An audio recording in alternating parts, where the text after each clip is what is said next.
ರಾಜ್ಯದಲ್ಲಿ ಒಳ ಮೀಸಲಾತಿ ಜಾರಿಯಾದ ತಕ್ಷಣವೇ ಶಾಲಾ ಶಿಕ್ಷಣ ಇಲಾಖೆಗೆ 17,000 ಶಿಕ್ಷಕರ ನೇಮಕಕ್ಕೆ ಕ್ರಮ ವಹಿಸಲಾಗುವುದು ಎಂದು ಶಾಲಾ ಶಿಕ್ಷಣ ಮತ್ತು ಸಾಕ್ಷರತಾ ಸಚಿವ ಎಸ್ ಮಧು ಬಂಗಾರಪ್ಪ ಹೇಳಿದ್ದಾರೆ.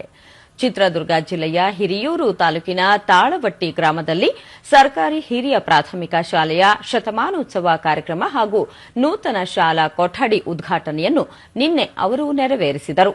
ಈ ಸಂದರ್ಭದಲ್ಲಿ ಜಿಲ್ಲಾ ಉಸ್ತುವಾರಿ ಸಚಿವ ಡಿ ಸುಧಾಕರ್, ವಿಧಾನ ಪರಿಷತ್ ಸದಸ್ಯ ಕೆಎಸ್ ನವೀನ್, ಜಿಲ್ಲಾ ಪಂಚಾಯಿತಿ ಮುಖ್ಯ ಕಾರ್ಯನಿರ್ವಾಹಕ ಅಧಿಕಾರಿ ಡಾ ಎಸ್ ಆಕಾಶ್, ಶಾಲಾ ಶಿಕ್ಷಣ ಉಪನಿರ್ದೇಶಕರಾದ ಎಂಆರ್ ಮಂಜುನಾಥ್, ತಹಶೀಲ್ದಾರ್ ಸಿದ್ದೇಶ್, ಕ್ಷೇತ್ರ ಶಿಕ್ಷಣಾಧಿಕಾರಿ ತಿಪ್ಪೇಸ್ವಾಮಿ ಸೇರಿದಂತೆ ಮತ್ತಿತರರು ಉಪಸ್ಥಿತರಿದ್ದರು. ಬಳಿಕ ಸುದ್ದಿಗಾರರೊಂದಿಗೆ ಸಚಿವ ಎಸ್ ಮಧು ಬಂಗಾರಪ್ಪ, ರಾಜ್ಯದಲ್ಲಿ 17,000 ಶಿಕ್ಷಕ ನೇಮಕಕ್ಕೆ ಸಂಬಂಧಿಸಿದಂತೆ ಸರ್ಕಾರ ಈಗಾಗಲೇ ಅನುಮೋದನೆ ನೀಡಿದೆ. ಈ ಬಾರಿಯ ಶಾಲಾ ಶಿಕ್ಷಕರ ನೇಮಕಾತಿ ಪ್ರಕ್ರಿಯೆಗೆ ಹೆಚ್ಚಿನ ಕಾಲಾವಧಿಯನ್ನು ತೆಗೆದುಕೊಳ್ಳದೆ ಕೇವಲ 3 ರಿಂದ 4 ತಿಂಗಳೊಳಗೆ ನೇಮಕಾತಿ ಪ್ರಕ್ರಿಯೆ ನಡೆಸಿ ಶಾಲೆಗಳಿಗೆ ಶಿಕ್ಷಕರನ್ನು ನಿಯೋಜನೆ ಮಾಡಲಾಗುವುದು ಎಂದರು.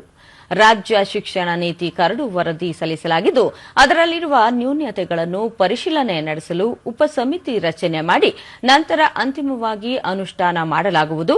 ರಾಷ್ಟ್ರೀಯ ಶಿಕ್ಷಣ ನೀತಿಯನ್ನು ರಾಜ್ಯದಲ್ಲಿ ಒಪ್ಪುವುದಿಲ್ಲ. ಪೋಷಕರು ಮಕ್ಕಳಿಗೆ ಉತ್ತಮ ಶಿಕ್ಷಣ ಕೊಡಿಸಿ ಇದರಿಂದ ದೇಶ